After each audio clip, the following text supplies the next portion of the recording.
하나님께서 2020년 새해에 저와 여러분 모두에게 놀라운 큰 복을 쏟아 부어 주시기를 우리 주 예수님의 이름으로 간절히 축원합니다.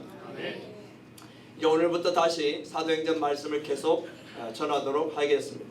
사도 바울은 3차 전도 여행을 마치고 예루살렘으로 돌아왔습니다. 바울의 안전을 염려한 많은 성도들이 바울이 예루살렘으로 가는 것을 만류했었죠.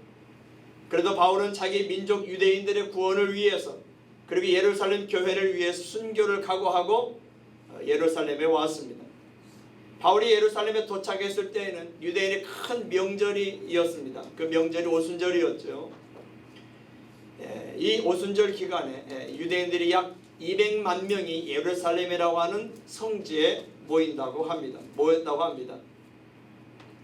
예루살렘 교회 지도자들과 성도들은 바울과 그 일행을 아주 따뜻하게 맞아주었습니다. 그들의 따뜻한 환대에 또 바울과 그 일행은 큰 격려를 받았습니다. 위로를 받았습니다. 힘을 얻었습니다. 바울은 그들에게 감사의 인사를 하고 그동안 있었던 사역들을 나누었습니다. 하나님께서 이방 가운데에 행하신 놀라운 일들을 낱낱이 간증했습니다. 바울의 간증을 들은 예루살렘 교회는 하나님께 영광을 돌렸습니다. 그런데 한 가지 걱정되는 일이 있었지요. 수만 명의 예루살렘 교회 성도들 가운데에 율법에 열성이 있었던 사람들이 있었습니다. 그들은 바울에 대해서 좋지 않은 마음을 가지고 있었습니다. 그 이유는 바울이 모세의 가르침을 반대한다는 오해를 하고 있었기 때문입니다. 그 모든 것을 요즘 말로 하면 가짜 뉴스였습니다. 바울에 대한 모든 이야기들은 가짜 뉴스였습니다. 오해였습니다. 가짜 뉴스에 빠진 그들은 바울을 거부할 뿐만 아니라 바울에게 해를 끼칠 수 있었습니다. 그래서 예루살렘 교회 영적 지도자들은 바울에게 한 가지를 제안했습니다. 마침 하나님 앞에 서원을 마치는 4명의 사람이 있었는데 그들과 함께 정결 예식에 참여하라 하는 제안이 있습니다.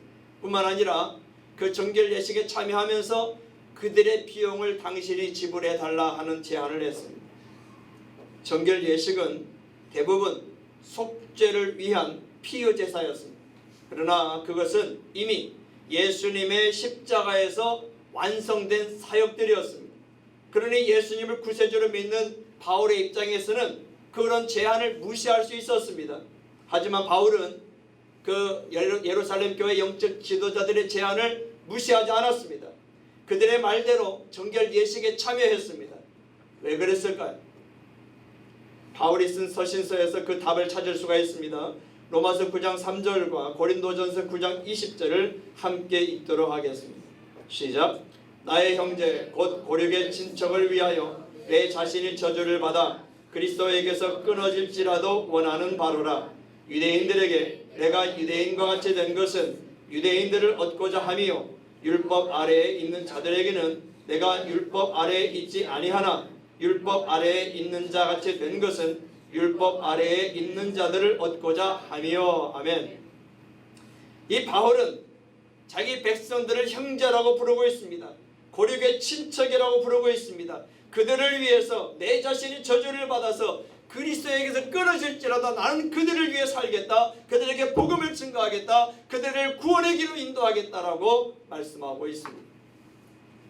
그만큼 자기 민족 이스라엘을 사랑하는 바울의 마음을 알 수가 있습니다.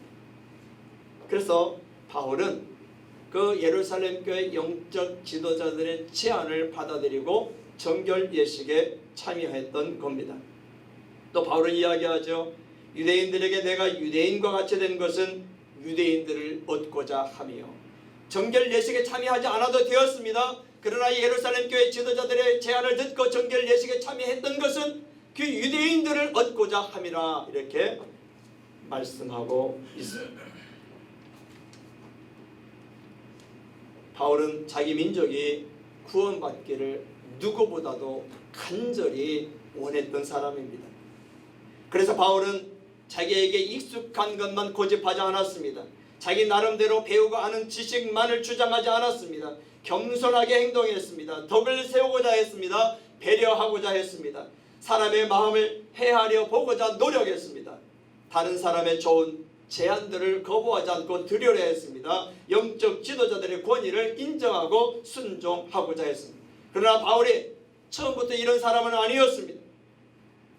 예수님을 믿기 전에 바울은 오로지 자기 중심적인 사람이었습니다. 자기 주장이 강했던 사람이었습니다. 남의 말을 잘 듣지 않는 사람이었습니다. 자기가 배우고 아는 것만 고집하는 사람이었습니다. 원리 원칙에 충실한 사람이었습니다.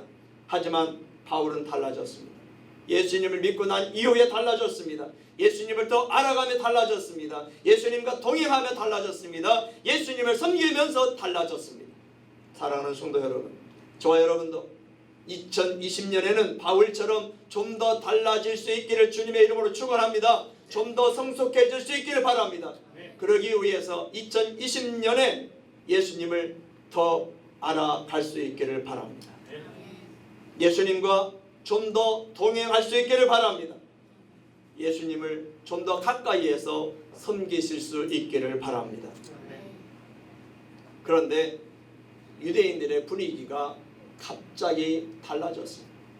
유대인들을 얻기 위해서, 유대인들의 마음을 얻기 위해서, 그들을 구원하기 위해서 바울이 하지 않아도 될 정결 예식에 참여했음에도 불구하고 유대인들의 분위기가 갑자기 험악해졌습니다. 예루살렘 교회 지도자들의 선한 의도와는 달리 바울에 대한 유대인들의 분위기가 전혀 다른 방향으로 흘러갔습니다. 여전히 바울에 대한 가짜 뉴스에 빠진 유대인들이 있었습니다. 그들은 예루살렘에 사는 사람들이 아니었습니다. 아시아에서 온 유대인들이었습니다. 오늘 본문 27절과 28절을 함께 읽겠습니다. 시작. 그 이래가 거의 참에 아시아로부터 온 유대인들이 성전에서 바울을 보고 모든 무리를 충동하여 그를 붙들고 외치되 이스라엘 사람들아 도우라. 이 사람은 각처에서 우리 백성과 율법과 이곳을 비방하여 모든 사람을 가르치는 그 자인데 또 헬라인을 데리고 성전에 들어가서 이 거룩한 곳을 더럽혔다 하니. 완전히 가짜 뉴스죠. 그들은 바울에 대해서 심각한 오해를 하고 있었습니다. 그렇게 가짜 뉴스에 빠진 사람들, 바울에 대해서 심각한 오해를 갖고 있는 사람들은 다른 사람들을 선동했습니다. 그들은 바울을 붙잡고 성전 밖으로 끌고 나갔습니다. 그리고 성전 밖에서 바울에게 심한 폭행을 가했습니다. 그들에게 사랑은 없었습니다. 그들에게 법은 없었습니다. 오로지 감정뿐이었습니다. 오로지 미움과 증오와 분노뿐이었습니다. 사랑하는 성도 여러분, 미움은 분노를 일으키게 되어 있습니다. 분노는 다툼을 일으키게 되어 있습니다. 심하면 그 분노는, 폭행은 물론 살인까지 하게 되는 경우도 있습니다.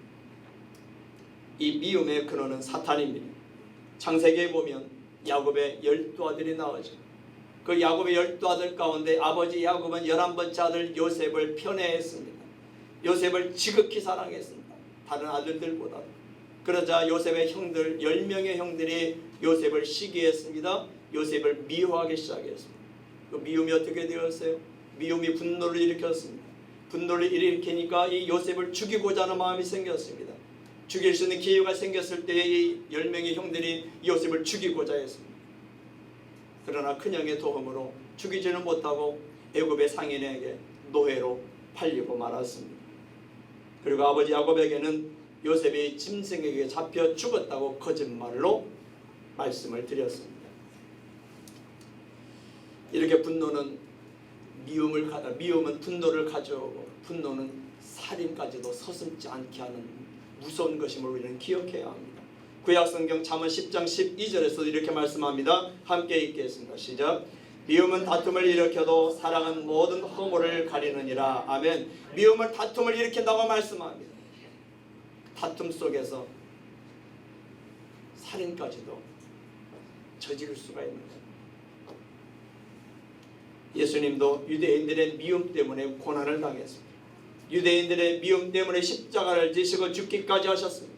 그럼에도 예수님은 유대인들의 미움을 원망하지 않으셨습니다. 저주하지도 않으셨습니다. 안가품하지도 않으셨습니다. 오히려 예수님은 그 십자가 죽음으로 유대인들은 물론 세상 모든 사람들을 향한 사랑을 보여주셨습니다. 죄사함을 이루셨습니다. 구원을 이루셨습니다. 그분이 구세주인 것을 보여주셨습니다. 할렐루야.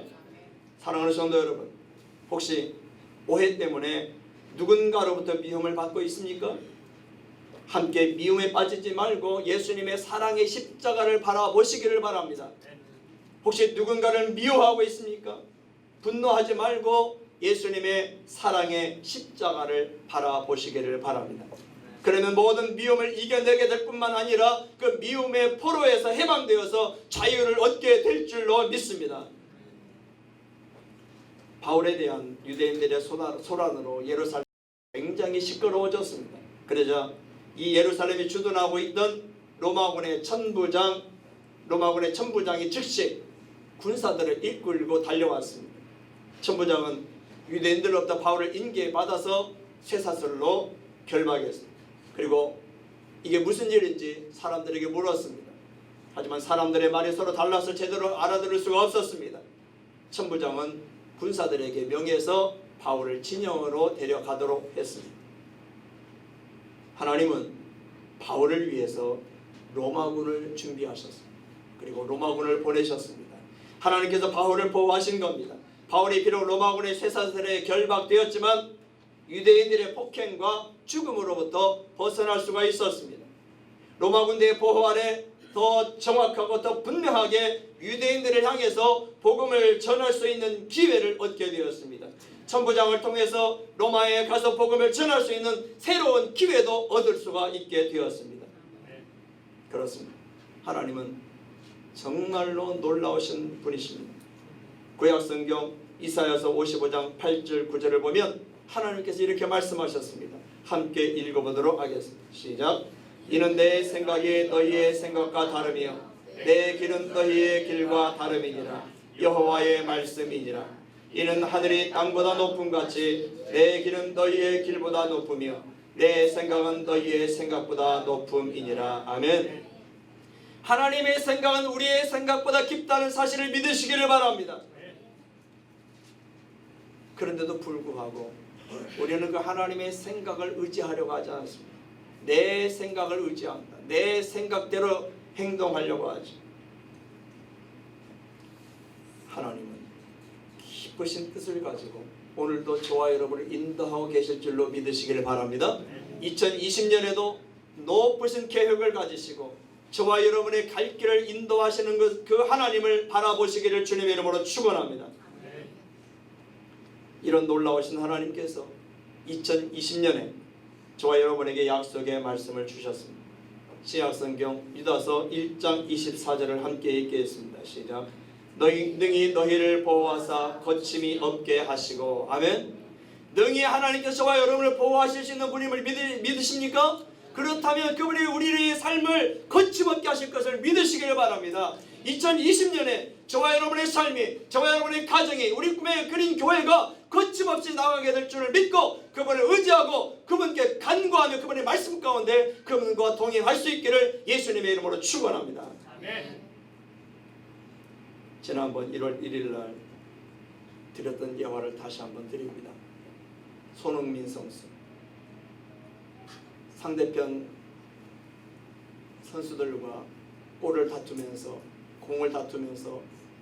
공을 차지했죠. 그리고 73m를 공을 드리블하면서 질주했습니다. 많은 수비들이 있었습니다. 그러나 그 수비들을 제치고 73m를 질주해서 거침없이 달려서 결국은 골인까지 성공할 수가 있었습니다. 하나님은 2020년에 저와 여러분을 그렇게 인도하신다는 사실을 믿으시고 이 2020년이 저와 여러분의 해가 될 걸 믿으시고 담대히 나아가시기를 우리 주 예수 그리스도의 이름으로 간절히 축원합니다. 기도하겠습니다.